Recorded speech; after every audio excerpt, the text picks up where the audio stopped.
अस्सलाम वालेकुम। नाज़रीन, प्रोग्राम है आज पाकिस्तान के साथ मेरा सियासत से कोई तल्लक नहीं।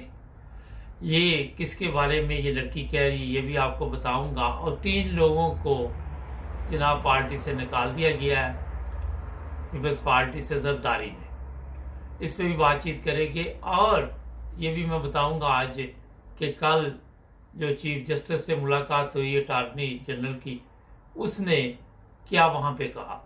ये पहले लड़की का एक बयान मुझे बड़ा अच्छा लगा, सोशल मीडिया से मैंने लिया, तो मैंने कहा आपको भी सुना देते। जी, मेरा सियासत से कोई ताल्लुक नहीं। यहाँ से गुजर रहा था, सोचा वॉशरूम के लिए लोटा ही ले लूं, क्योंकि यहाँ पे बेहतरीन लोटे दस्तयाब हैं। चीफ जस्टिस फाइज ईसा। अच्छा, ये अभी चीफ जस्टिस नहीं बने, मगर कहते हैं कि आने वाले दिनों में ज़ाहिर है चोरों को, जो टीम इस वक्त आप देख रहे हैं वहाँ बैठी हुई, इनको एक ऐसा बंदा ही चाहिए होता है जो इनसे भी बड़ा हरामखोर हो, क्योंकि फिर इनमें बेहतरी आती है। ये वही साहब है कि अगर टीचर काबिल होगा तो स्टूडेंट भी ज़ाहिर काबिल होते, लेकिन अगर एक चोरों का जो बड़ा सरदार होगा, ज़ाहिर है सरदार उसी को मुकर्रर करते हैं जो उनसे बड़ा हरामखोर हो। तो ये फायज ईसा चीफ जस्टिस बन जाएगा। कब बनेगा आपको पता है, कुछ 4 माह बताए जा रहे हैं। अगर पहले इसका कोई ऐसा रेफरेंस वगैरह इसके खिलाफ जो है उस पर कोई फैसला ना आ गया, नॉर्मल तो ऐसे बंदे को चीफ जस्टिस नहीं बनना चाहिए। मैं कई दफ़ा वाकया सुना चुका हूँ कि जर्मनी में कोर्ट में एक मेरा केस था, तो वहाँ मेरा एक दोस्त भी जज था हाई कोर्ट में। तो जब उसको पता चला तो वो कहता वो 5 जज थे, तो वो उस मंच का हिस्सा नहीं बना। उसने कहा कि मेरे से शायद नाइंसाफ़ी हो जाए। ये होता है म्यार जो कौमें तरक्की करती है। अच्छा जनाब, वो जरदारी ने इसकी एतजाज़ हसन और खोसा की रुकनीत ख़त्म कर दी, पार्टी से निकाल दिया। अब आप अंदाज़ा लगाए कि जो बंदा भी थोड़ा सा भी इनमें से किसी में गैरत आ जाती है, कोई सच बोलना शुरू कर देता है, या कुदरत की तरफ से इनके मुंह से सच निकलना शुरू हो जाता है, तो उसकी रुकनीत ख़त्म हो जाती है, उसको पार्टी से निकाल दिया जाता है। आजकल नून लीग के भी यही हालात है, आजकल पीपल्स पार्टी के भी यही हालात है। पीपल्स पार्टी अगर आप हिसाब लगाएं तो सिर्फ सिंध तक है, वो भी इस तरह कि वहाँ के जो वडेरे हैं वो इनके साथ है, और वडेरों का जो काम है, कल नबील वो जो इनका है वहाँ कराची का, उसकी वीडियो भी सोशल मीडिया पे चल रही कि हमें जो भी लड़की पसंद आती है हम उठा लेते हैं, हम सोचते नहीं। ये सोशल मीडिया पे भी मौजूद है। ये इनको इस तरह के लोग चाहिए, इस तरह के हरामखोर चाहिए जो गलत काम में बढ़ चढ़ कर हिस्सा लें, और फिर उनको जनाब ये शाबाश देते हैं। बेशुमार इस तरह के काम पाकिस्तान में हो रहे हैं। जितने वडेरे हैं इन लोगों की औरतें उठा लेते हैं। कई सिंध में तो इलाके ऐसे भी है जहाँ पे शादी से पहले वडेरे को लड़की पेश की जाती है, और उलमा वहाँ पे खामोश होते हैं। मौलवी बोल नहीं सकता क्योंकि उसके मुंह में भी हड्डी दी होती है, उसको भी डर खौफ होता है कि मेरे ऊपर अगर कोई ठीक भी मौलवी हो तो वो भी नहीं चल सकता। वो पूछे क्यों, उसके ऊपर भी कोई इल्ज़ाम डाल देंगे, कोई मुद्दा डाल देंगे, ताकि उसकी भी दाढ़ी शाड़ी फिर लोगों के सामने काली करके गधे में बैठा के चक्कर लगाएंगे। दहशत डाली हुई है। इमरान खान पे तो दहशत गर्दी के वैसे ही मुकदमात है ना, ये असल में दहशत गर्द है। अवाम के दिलों में इनकी इतनी दहशत है कि उसके बगैर ये चल नहीं सकता। आपने देखा वहाँ कई वडेरों के लड़के होते हैं, वो कत्ल भी कर देते हैं, कुछ नहीं होता। गरीब आदमी ने क्या करना, गरीब आदमी उनका मुकाबला नहीं कर सकता। अब ये जो इत्तेजाज हसन और खोसा कह रहे कि जाएंगे इमरान खान की पार्टी में, ये इनके लिए काम करेंगे, पता नहीं अभी करते हैं या नहीं करते, लेकिन हमारे क्योंकि उम्मीदें ज़्यादा लगा लेते हैं।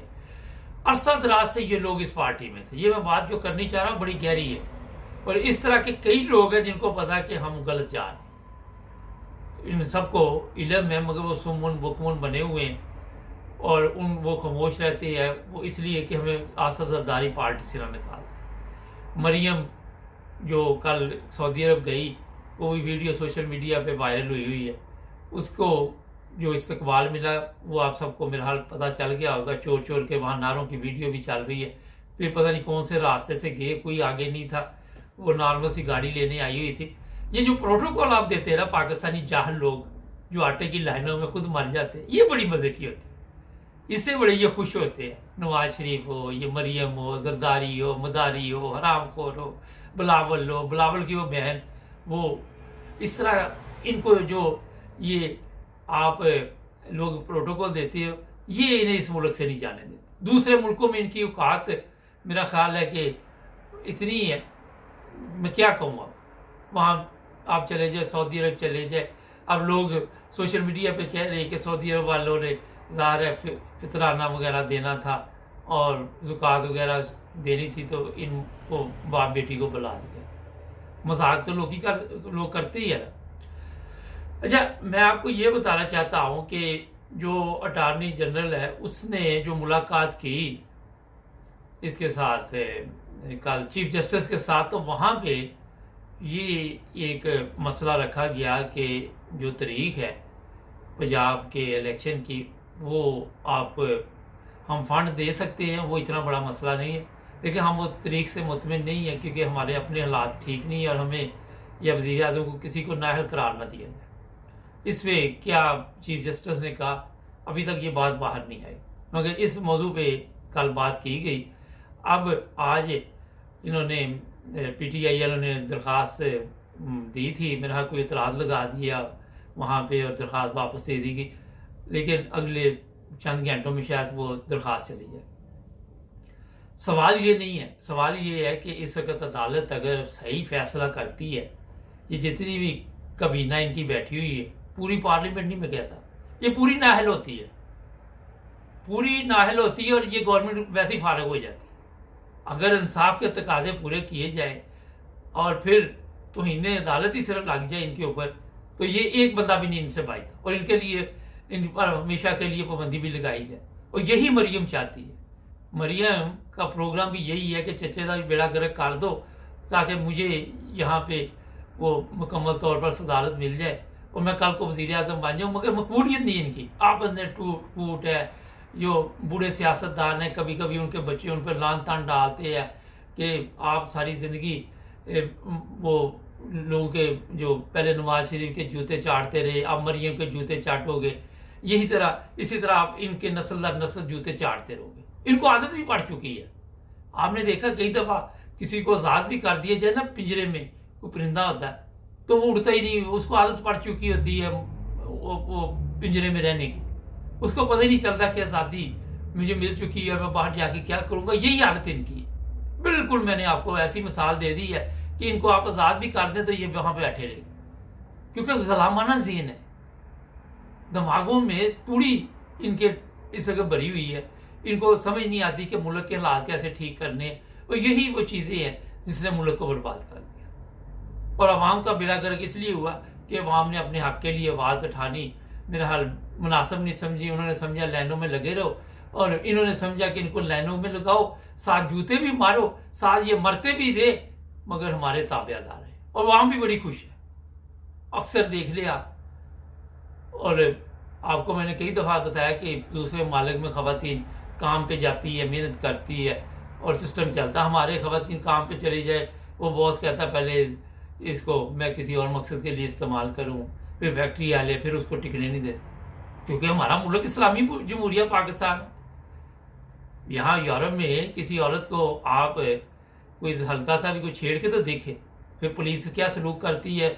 आपको मेरा हाथ जो यूरोप में रहते हैं टैक्सी ड्राइवरों, उसके साथ अक्सर ऐसे वाक़यात पेश आए रहते हैं। अक्सर यहाँ टैक्सी ड्राइवर इस तरह की कहानियाँ सुनाते हैं और कई अंदर भी हो जाते हैं, कई जेल में चले जाते हैं।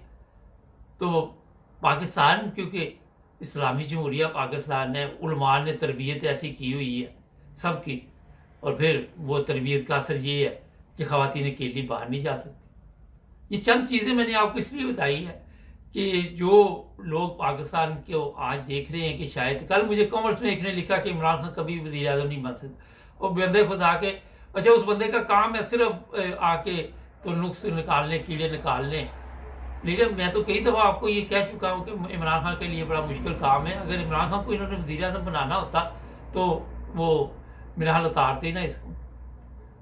जो बंदा पाकिस्तान के लिए काम करेगा, पाकिस्तानी अवाम का सोचेगा, उसको ये वज़ीर आज़म कहाँ बनाएंगे। इनको फिर कौन को सही कौन इनको ये इनकी वो फिर जो मैं कह रहा था जूते अवाम कैसे चाटेगी। अवाम की तो ये हालत है कि इनके साथ नहीं बैठ सकते। सोफे पे चौधरी बैठा होगा, नीचे सारे बैठे होंगे, दिमागी तौर पे छोटा कर दिया हुआ है। कोई बड़ा आदमी बैठा हुआ तो उसके साथ आप नहीं बैठ सकते, ये फर्क डाल दिया हुआ। ये खतरनाक जो चीजें हैं, इतनी जल्दी जान छूटने वाली नहीं इस गुलामी से। अगर आपके जेहन में हो वाला जुड़े रहे हमारे साथ, हमारे चैनल को सब्सक्राइब करो।